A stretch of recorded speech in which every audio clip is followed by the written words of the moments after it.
All right, and we back on the forecast. Now, this society thinks they own us, but we can't be afraid to take our freedom.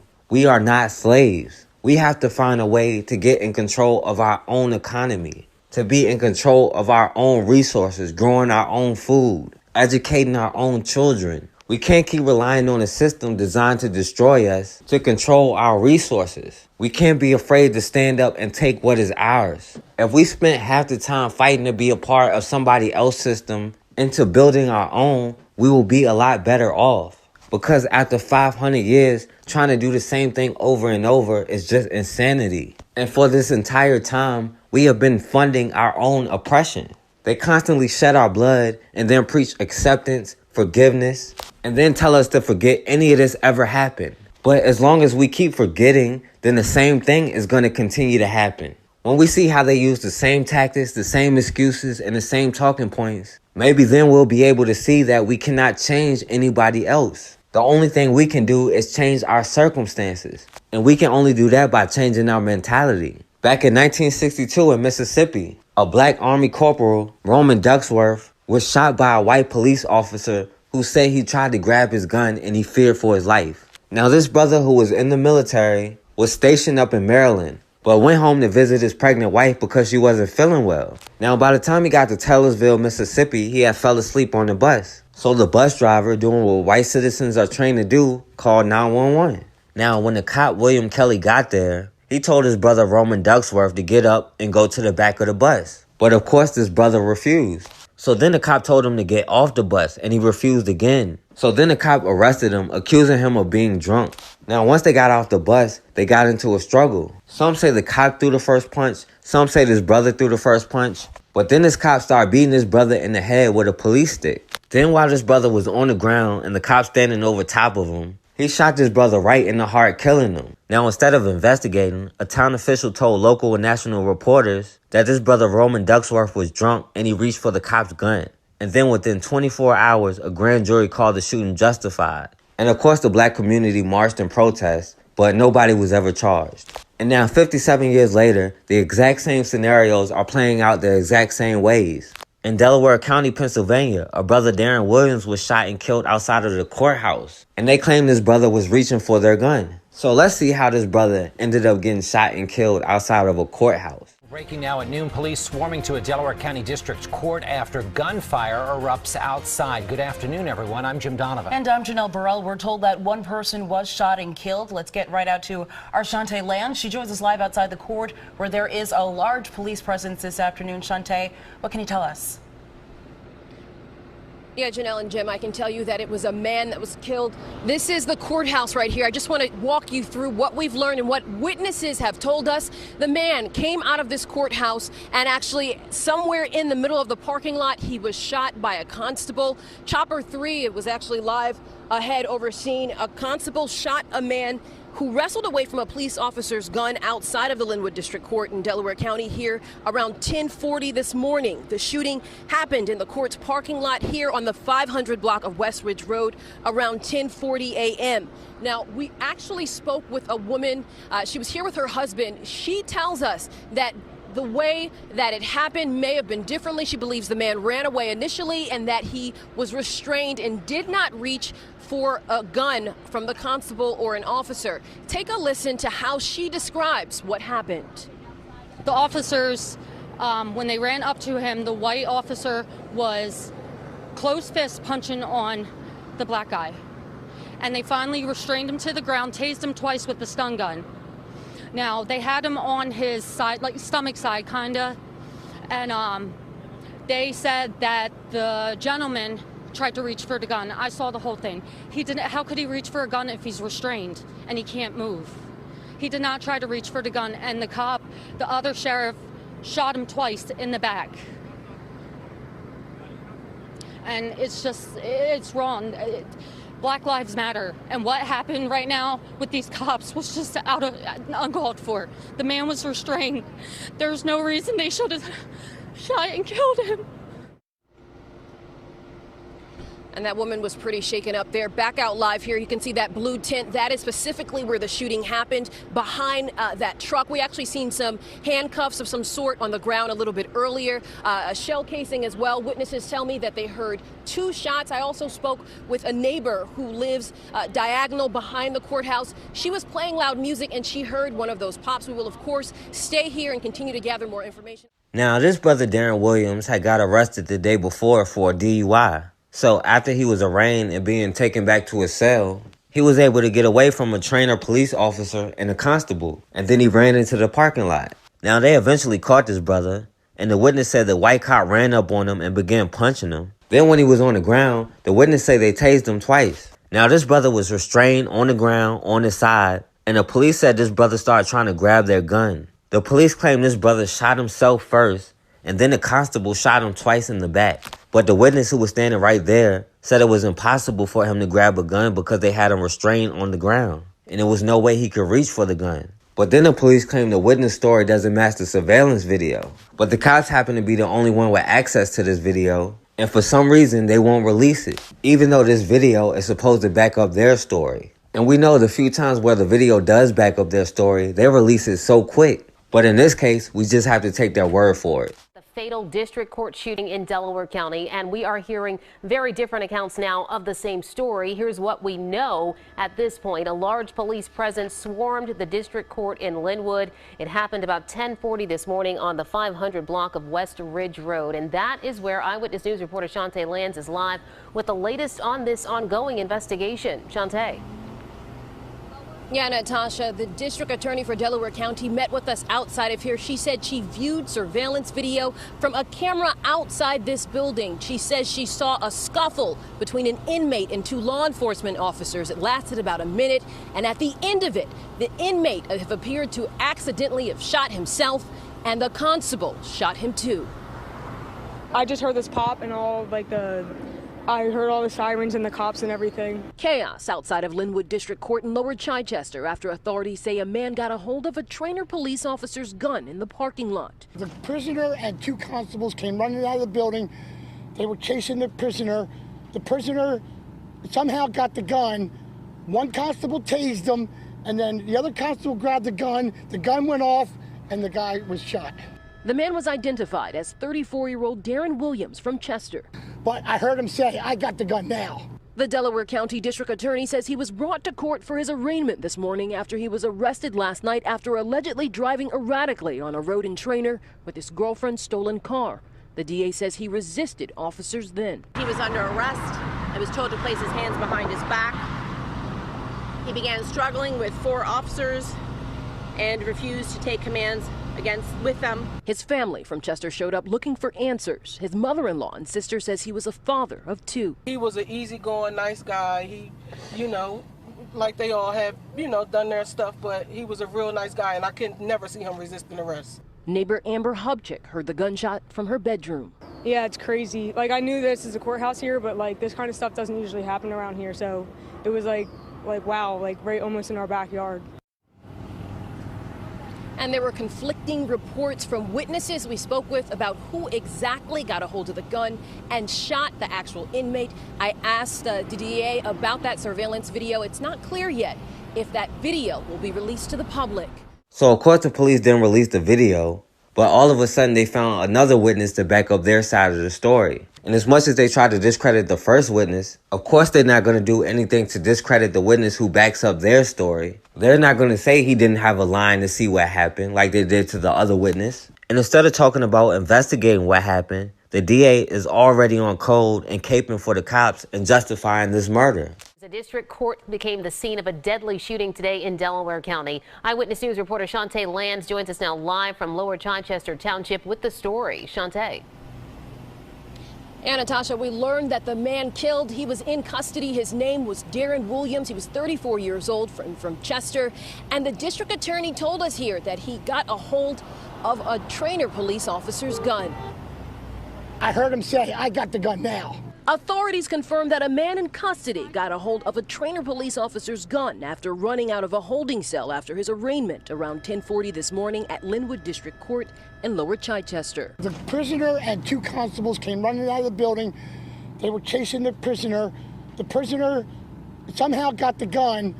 One constable tased him, and then the other constable grabbed the gun went off, and the guy was shot. Police say the man, later identified as 34-year-old Darren Williams from Chester, appeared to have accidentally shot himself in the stomach, and a constable shot him in the back. Handcuffs lay on the ground and shell casings. The Delaware County District Attorney says Williams was brought to court from jail for his arraignment after he was arrested last night after allegedly driving under the influence and erratically on a road in Trainer with his girlfriend's stolen car. The DA says he resisted officers then. He was under arrest and was told to place his hands behind his back. He began struggling with 4 officers and refused to take commands with them. They're not telling us anything. We don't understand what happened, why it happened. His family from Chester showed up looking for answers. His mother-in-law and sister says he was a father of 2. He was an easygoing, nice guy. He, like they all have, done their stuff, but he was a real nice guy, and I could never see him resisting arrest. He's all right. He ain't the best of kid, but he's okay. He didn't deserve this, I don't think so. And there are conflicting reports from eyewitnesses that we spoke with. The district attorney says that there is surveillance video that she looked at that is from a camera on top of the building, the district court here. And I spoke with just now the president of an NAACP chapter. He says they want to see that video. Prosecutors say a father of 2 grabbed an officer's gun, then accidentally shot himself. But civil rights activists and the man's family are not satisfied with that conclusion. Eyewitness News reporter Kimberly Davis has more from Linwood, Delaware County. In my room, listening to music on my computer, and I just heard like a pop in the background, but I wasn't sure what it was. That pop was the sound of 34-year-old Darren Williams of Chester being shot and killed Friday morning in Linwood, Pennsylvania. According to the Delaware County District Attorney's Office, this all happened after Williams' arraignment outside of Linwood District Court in Lower Chichester. Trainer police officer and a constable returned to the cell. They opened the cell door, and he had no handcuffs on him, obviously, at that point in time. He immediately shoved the door open. We're told he pushed both law enforcement officials out of the way and ran into the parking lot. While in the parking lot, a scuffle broke out. According to the DA, the constable used a taser on Williams. After Williams fell, he was allegedly able to grab the officer's gun. The first shot appears to be that he shot himself while they were struggling on the ground. And the constable then shot Mr. Williams.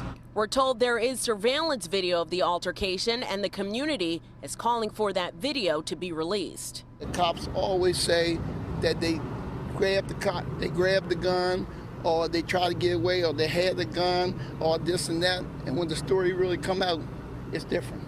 Williams' father also showed up to the scene of the shooting. At this point, I'm having a hard time dealing with it because what they're saying, how it transpired, I can't believe it. Officials tell us they are also reviewing surveillance video. Now, they claim this brother took the gun and then shot himself in the stomach while he was on the ground. But then the constable was able to shoot him twice in the back. But if he was on the ground, on his back, how did he get shot twice in the back? And if he was on his stomach, how did he grab the gun? And despite this brother being restrained, of course, they still felt for their life and had no other choice but to open fire. And of course, we're just going to have to take their word for it. But as long as we keep responding the same way, then we'll continue to get the same results. If we're still marching 50 and 60 years later, then we're going to get the same results that we've been getting for the last 50 or 60 years. We don't have any other choice but to be ready to put it on the line and take what is ours by any means necessary. We have to be ready to protect ourselves. And when people start understanding that harming us comes with consequences, they're going to start to think twice. And at the end of the day, we are all we got, and we don't really have any other choice. They stay on code to maintain their position, but we have to get on code to get out of the position that we are in. And we cannot be afraid. And when we start changing our mindset, the position that we are in will begin to change. Apparently your hand's broken, you're unable to do it yourself. Never said my hand's broke. I said under what law? You're not informing me. Under what law? I don't have to inform you with I ask you to open your door. You can open What's your name, door. sir? None of your guys. What's your badge number? None of your business. That's my badge number.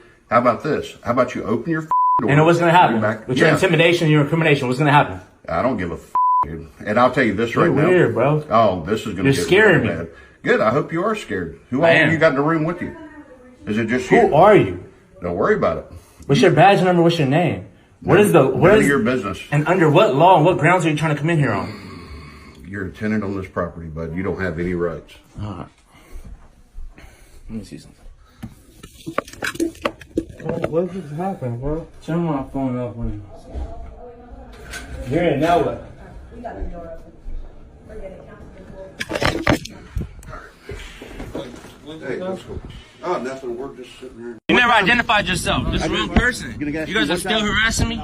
Y'all still harassing? Y'all don't even know who he is. Y'all don't even know who he is. You don't even know who he is. You don't even know who he is. You don't even know who he is. You don't even know who he is. On the ground. You don't even know who he is. You don't even know who he is. On the ground. I already been to your office, bro. You guys been harassing me. I know who you are. Who is? Say his name then. Say his name then. Say his name then. Name's Kujan Thompson. Wrong person.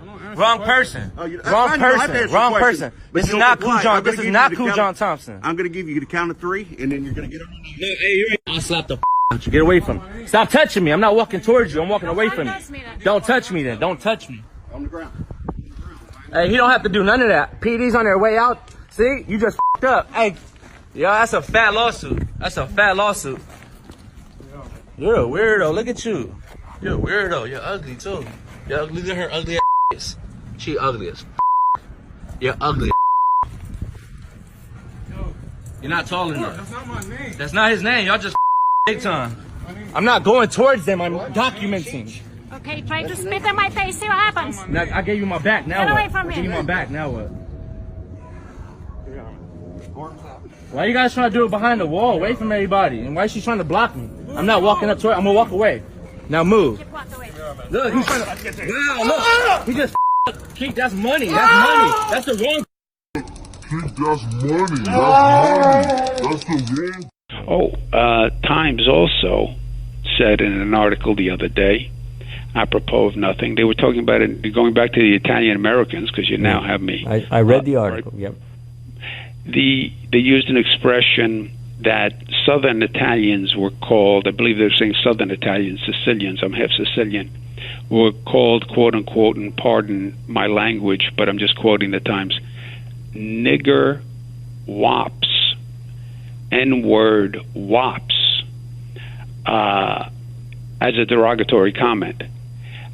When I said that WAP was a derogatory comment, that's when the Times Union told me, no, you should look in Wikipedia. WAP really meant a dandy. I'm sure that's what they were saying to me back in Queens. You're a dandy. When they looked at me with scorn and gave me a hand gesture and called me a WAP. New York Governor Andrew Cuomo under fire after saying the N-word during a live radio interview. When speaking about derogatory terms used against Italian Americans, he directly quoted from a New York Times op-ed addressing the history of racism against Italians and African Americans. Southern Italians were called, I believe they were saying Southern Italians, Sicilians, I'm half Sicilian, were called, quote unquote, and pardon my language, but I'm just quoting the Times, N-word, as a derogatory comment. It was jarring to hear a sitting governor use that term. Michael is a political analyst and former executive director of the New York State Democratic Party. You think about how comfortable he may have been in the moment using the term, and then one wonders how comfortable he is in private. We also showed New Yorkers part of the radio interview. Okay, so he had enough foresight to sort of qualify the statement. So I think that it was totally inappropriate, but I think he just really didn't think it through. It's not a word that should be used. It's not a word that, that should be in the vocabulary. That's embarrassing. That's an embarrassment. Saying that word just blows out of proportion what he was trying to mean, and it overshadows his intent. Yeah, he should apologize. UConn Board of Trustees met for the very first time since a viral video captured racism on campus. Channel 3's Mike Savino is live in stores now, where UConn President Tom Katsilas made some of his strongest public remarks condemning this incident. Mike? Yeah, and Dennis, Katsilas wasn't the only one. UConn trustee chairman Dan Toscano also condemning the remarks today. But what we heard from students all week was that UConn just hasn't done enough to address racism. And today, Katsilas says that it's time to listen. My heart breaks for them and for our entire community, because an insult to any group or any identity is an insult to all of us. UConn President Tom Katsilas issuing his strongest public comments yet about this video, which captured 3 students yelling the N-word while they walked outside the Charter Oak Apartments. And Katsilas wasn't the only one. The Board of Trustees held its first meeting since that video went viral. Chairman Dan Toscano also saying these types of acts have no place on campus. We as a university and as a community are so much better than that. The meeting comes just 2 days after police arrested these 2 men, Jared Corral and Ryan Mukaj, for the incident. They're charged with ridiculing based on someone's race. Dean of Students Eleanor Daughtry told the trustees' Student Life Subcommittee that both police and UConn's own Office of Standards are investigating. The Office of Standards will determine if the incident violates the Student Code of Conduct. But not everyone sees the arrest as a sign of progress. Adam Steinbaugh, a director with the Foundation for Individual Rights in Education, wrote to Katsilas saying charging anyone under the old statute is unconstitutional. Doing so will only expose the university, including its leaders and police officers, to legal liability, while doing little, if anything, to remedy social ills identified by students and society at large. The video was one of 2 incidents that sparked backlash against UConn. Students saying during several events over the last week that the school has done nothing to address racism on campus. Katsilas laid out several steps he plans to take. After the meeting, he also told reporters this is a priority of his. Well, I can't comment on the past, but I care deeply about this issue, and I hope to convey that to the students. The Oconomowoc School District is responding to allegations its players used the N-word against opponents during a football game. Oconomowoc conducted its own investigation and shared those results with 12 News' Derek Rose. What started as allegations from Tosa East High School over the use of the N-word during Friday's game at Oconomowoc has now become a back and forth. In a lengthy statement, Oconomowoc officials tell 12 News its investigation found none of our athletes used or directed racial slurs toward their opponents. The statement adds, during student interviews, we found that vulgar comments and racial slurs were used repeatedly by Wauwatosa East High School athletes toward our athletes. But near the end of the Oconomowoc statement, the district confirmed 2 racial slurs were made by students in our section who have not been identified. The statement also includes accounts from the referees, none of whom reported directly hearing a slur, but when a Tosa East player brought it to one ref's attention, the ref saw an officer yell, "Get your crowd under control." Oconomowoc officials vowed to hold the OHS students who used the slurs accountable, but added, "We will also support our students and coaches in case like this when our investigation does not reveal the facts consistent with what was reported." And in a new response late Wednesday night, Wauwatosa officials maintain its players heard expletives and the N-word directed at them from the stands and on the field, and will investigate the new claims by Oconomowoc, which Tosa officials say they learned of also late Wednesday.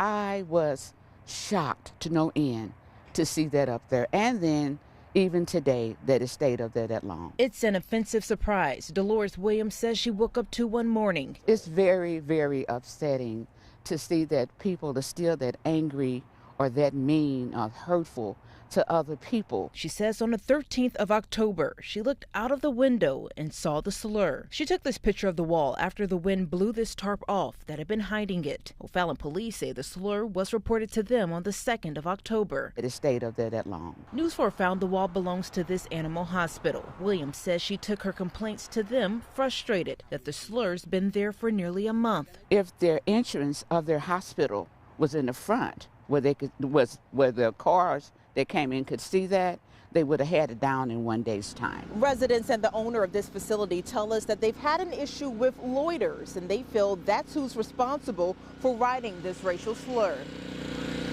Thursday, News 4's cameras caught the animal hospital's employees trying to remove the slur. The business declined to talk on camera, but tell us they hired a company to come remove the racist words earlier this month, but they never showed. O'Fallon police tell us they have received several complaints. According to a city ordinance, if a business is tagged, police issue a notice for them to get rid of the graffiti, in this case, a racial slur. The business would then have 10 days to remove it. For residents who live around this reminder of racism, they say erase it ASAP. You can't tell me where I can stay. You can't do this to me. You can't do this to us. No, you cannot. It's wrong. Right now, outrage is growing after a Madison West High School security guard was fired for using a racial slur. Scores of students walked out of class to protest the firing. The security guard, Marlon Anderson, tells 27 News an African-American student called him the N-word, and Anderson told him not to, but they both used the actual word. The school says it has a zero-tolerance policy on racial slurs. The Madison Teachers Union filed a grievance, though, on Anderson's behalf Thursday, appealing his firing.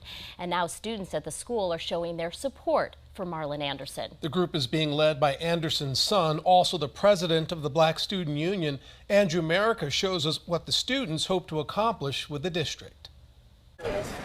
In the streets, a message. We want our student voices to be heard within our MMSD. Led by Noah Anderson, president of the Black Student Union and son of Marlon Anderson, hundreds marched not only to support Marlon, the halls are kind of sadder without him, but to change the policy that led to his firing. The zero tolerance policy is incorrect and needs to take into account context. Some teachers joined students supporting their former colleague. He's the reason that most of our black students show up, because he makes them feel safe, he makes them feel wanted in this school. Taking the message to MMSD administration, marching around the building before a small group went inside. Leadership with the Black Student Union have been inside the administration building talking with administrators for nearly an hour and a half. The crowd here has thinned out a little bit, but they're still marching and they're still chanting. After nearly 2 hours, Noah Anderson addressed the crowd. There's a process, and they said they're willing to expedite the process. Not a rehiring, but a start in the appeals process and a promise to listen to students. Anything that got anything to do with us, our voices will be heard. From now on, I think that what we are hearing is that there are many other lenses that we should be looking at this policy. Administrators admitting that the N-word is too complicated for a blanket policy. They are educating us, right? They are our future, and we have to consider them in making decisions and policies that impact them directly. Students celebrating, but not done. I'm satisfied with the fact that we were heard. I'm not satisfied just yet until everything goes the way it should go. In Madison, Andrew Merica, 27 News. School Board President Gloria Reyes says Monday morning she'll meet with administrators about Anderson. She also says she wants to ensure the process moves quickly. At the same time, the school board will begin reviewing school policies to determine how to change the discipline policy. A school board member will also attend Black Student Union meetings next week. New revelations about the night a deputy traveling at triple-digit speeds struck and killed 2 other deputies. Thanksgiving Day will mark 6 years since a Palm Beach County canine corporal struck and killed deputies Jonathan Wallace and Dante Manuel. For the first time tonight, we hear from a former insider why she believes criminal charges should have been filed.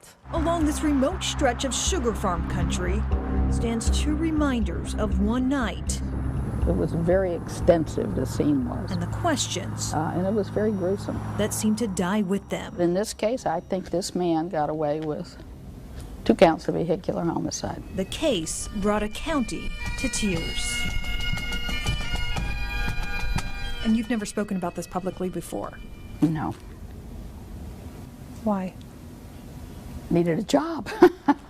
Now retired from the state attorney's office. I just kept thinking, it can't get much worse than this. Ellen Roberts was chief of the traffic homicide unit. Chase of stolen car ends in tragedy. The night Palm Beach County Sheriff Deputies Dante Manuel and Jonathan Wallace were struck and killed by Corporal Greg Fernandez. All I ever fought for was justice.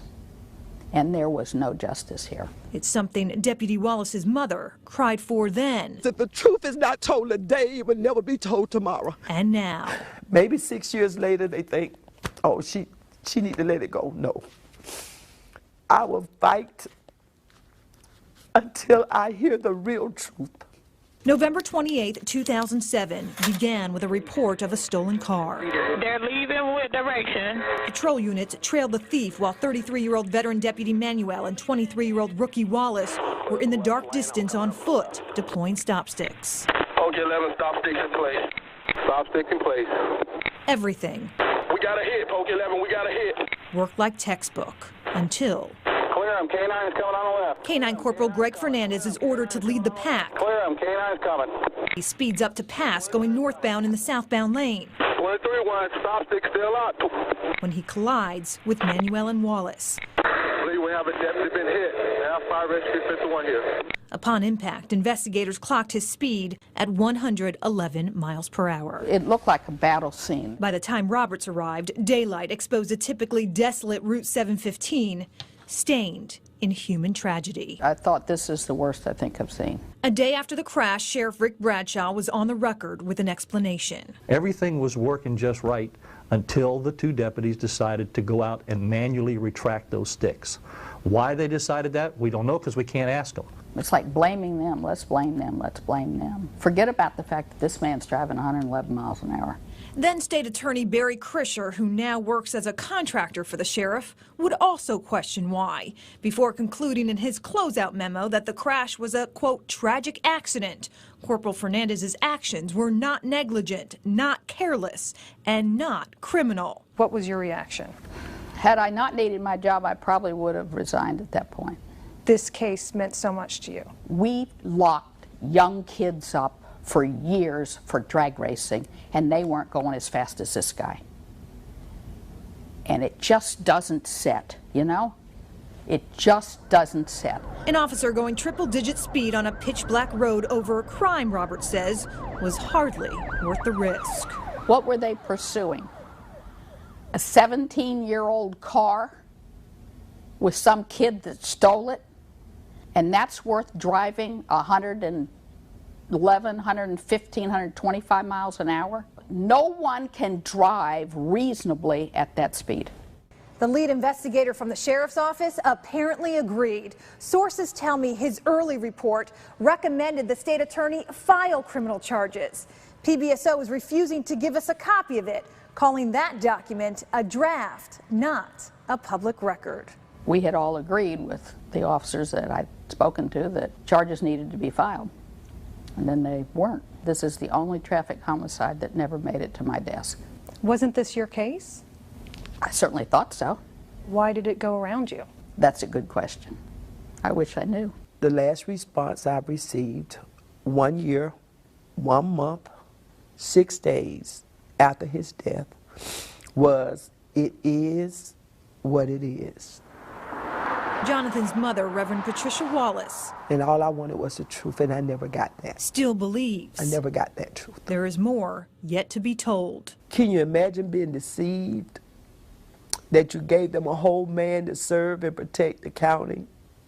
Then they gave you back pieces of a body. And the pain, excessive speed of believing justice equals vehicular homicide. never arrived. No doubt about it. No doubt in my mind. Neither former state attorney Barry Krischer or anyone with the Palm Beach County Sheriff's Office would speak with us about Ellen Roberts' claims. You know what we'll say about it? I'll fucking too bad for you fucking cunts. Get the fuck out of here. If I see you downtown again tonight, guess what will happen? What's gonna happen? Get the fuck out of here now. What do you think will fucking happen, asshole? What do you think? Get the fuck out of here now. I'm moving my whole family on a block like this. Just so they can hate each other in the same neighborhood. Niggas, man. Niggas. Niggas be trifling.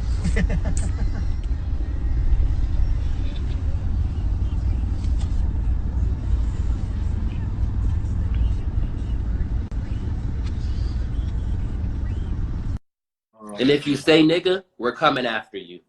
Alright, chill my nigga. Excuse the fuck out of me, bitch. Hold the fuck on. Pause every motherfucking thing, bitch. We shutting down church for today.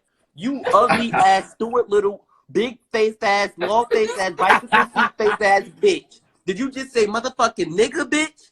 Yes, I did, nigga.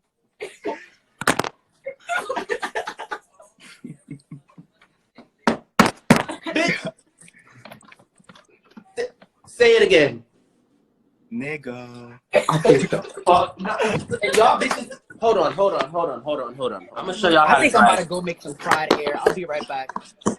Shut the fuck up, bitch. Oh. I'm not making some fried air?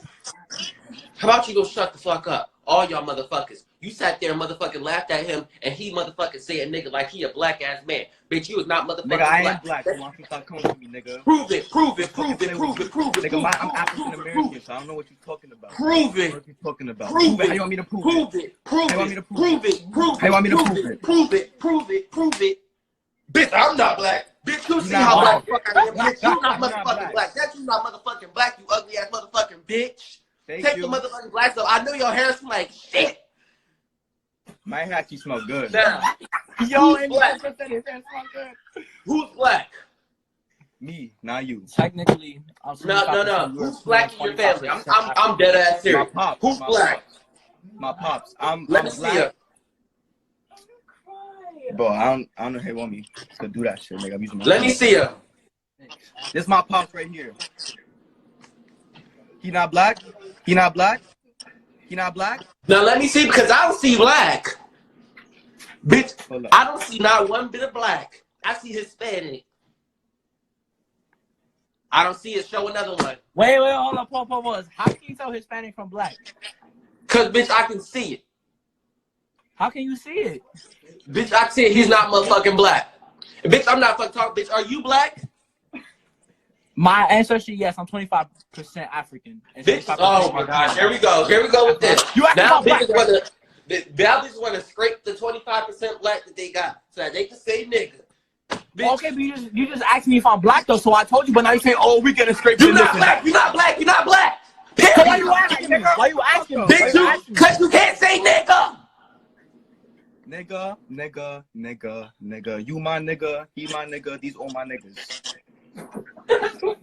If you want to know my race is Latin American. I'm Dominican and Puerto Rican.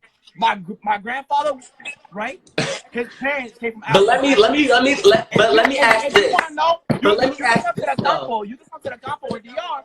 You can come to the campo. You come to the campo. But let me ask this though. Who the fuck are you talking to, bitch? Cause bitch, I wasn't even talking to you. Bitch, I said I want to talk to the bitch in the back who was motherfucking laughing, bitch. I wasn't talking to your ugly ass or your ugly ass with your stank ass tongue. Nasty ass bitch. Let me see the bitch in the back, bitch. Where the mommy I'm black. How you gonna justify that? This church. Let me see another picture. Cause I didn't see black. Bitches just swear they motherfucking black. Look at the profile picture. Look at the profile picture. And where you from? Wait, hold on. Where you from? Me? Where you from? African American, Puerto Rican, and Irish. And where do you live? New York. New York. Of course. It's always the new. I grew up in New York, so I can say nigga. No, the fuck you can't, bitch. You can't say nigga. As much as I want. Don't let me. Don't let me motherfucking catch you, bitch. Let me catch you in the motherfucking street, bitch. I'm a pistol whip your ass. Y'all not black. I'm gonna just say that right here. And number two, if I see y'all niggas, I'm pistol whipping you. We can shake. I say nigga. Excuse me? Try to catch us. Excuse me? You heard me, nigga. Oh. Yo, it's niggas like this. It's niggas like this. You know what? I'm not only gonna pistol whip you. I'm gonna call my spirits down to pistol whip you. Bitch, I'm gonna call my ancestors down to pistol whip you. Bitch, we all pistol whip you. Movie. Bad joke. Come on. Bitch, ain't no motherfucking bad joke. Bitch, this ain't no motherfucking joke. Bitch, the joke's ended when you said nigga, bitch. Ain't no motherfucking joke, bitch. So what happened if I'm not black? If I'm not black. What's the problem? Bitch, you not black. And I just want you to know what that. Happened? I'm a proud Hispanic. So what happened? And you not black. Como se dice? So you can't say nigga. Fuck. I can say nigga. I'm black. Y'all see this? See, this why I don't even go live, y'all. This why I don't even go live, because it be ignorant ass niggas like this who just be coming Who you out. calling ignorant? Who you calling ignorant, nigga? Bro, what the fuck is wrong? You won't come up for us talking about we not black and we are black. If you're not black, don't say it. ... So you was really growing up in South Bronx with all of my niggas out here. Bro, what are you talking about, those? Yo, you sound dumb right now. Yo, you guys are ignorant. Are you black? Oh my God, Are you black? Yo, look at Deep Versace. Yeah. Okay, and you know your friends not black and they over here saying nigga? What? We can say nigga, we black. Oh yeah, Mama Huevo, listen. Put the black girl back on that bitch so I can talk to her.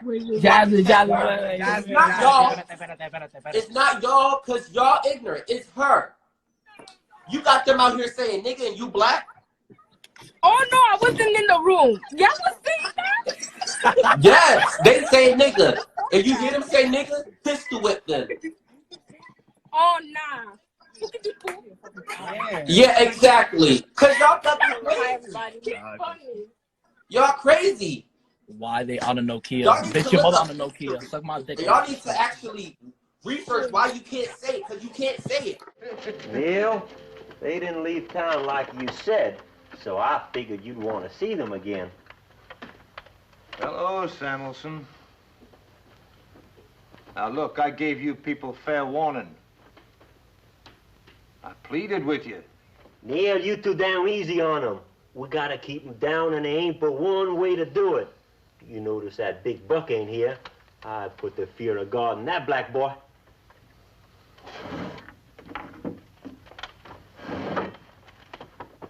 All right, set yourselves down. Now, what's your name again, boy? Tyrone Carver, sir. Where you from? 612 North Kelly Street, Philadelphia, sir. Mm-hmm. Where you work? I attend Temple University, sir. Yeah, student. That figures. What do you do to make a living, boy? I'm a student at CCNY. Mm-hmm. What kind of communist organization is that? The initial stand for City College of New York. Don't get uppity, boy. What's your name, young lady, huh? Miss Nigger Lover? My name is Carol Lee Bird. I attend Smith College. I'm from Richmond, Virginia. And if you want to know Don't tell me what I want to know. I know what I want to know. What I want to know is, what are you doing with these niggers and these communists? You must be sick. What kind of a family you come from? No, I'm not sick. I come from a fine old Southern family that I'm very proud of. My father was Judge Oscar Bird of Richmond, and my Uncle Joe Morrison is the Virginia State Attorney. Your father would turn over in his grave. What you need is a good horsewhipping. Oh, I'd sure like to give her a whipping. Nah, she don't want you. She likes dark meat. Girl like that. Messing around with niggers and what all. Why are you down here agitating our colored folks? You just naturally like to be with niggers?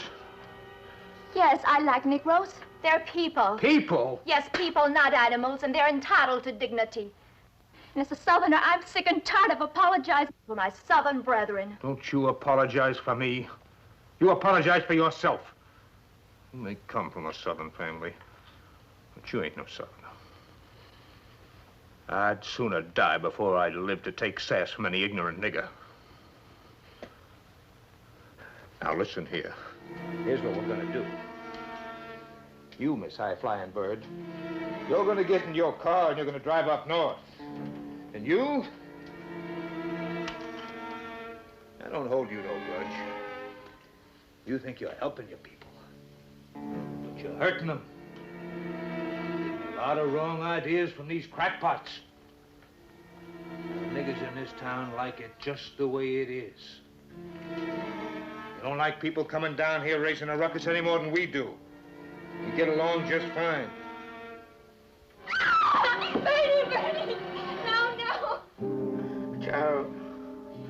What are you crying for? Huh? What are you crying for? Brittany's dead, Tyrone. Brittany's dead. I hated him. I wish all you white devils were dead. Tyrone, what are you saying? Brittany died for you. No, Bernie didn't die for me. He died for himself. He was a glory seeker. Who you gonna die for, Carol? Are you gonna die for me, too? Are you gonna die because all these white butchers are gonna kill you? You're here because you thought it was interesting. You're not here because you wanted to help a bunch of ignorant niggers. You feel the same as they do, that we're niggers!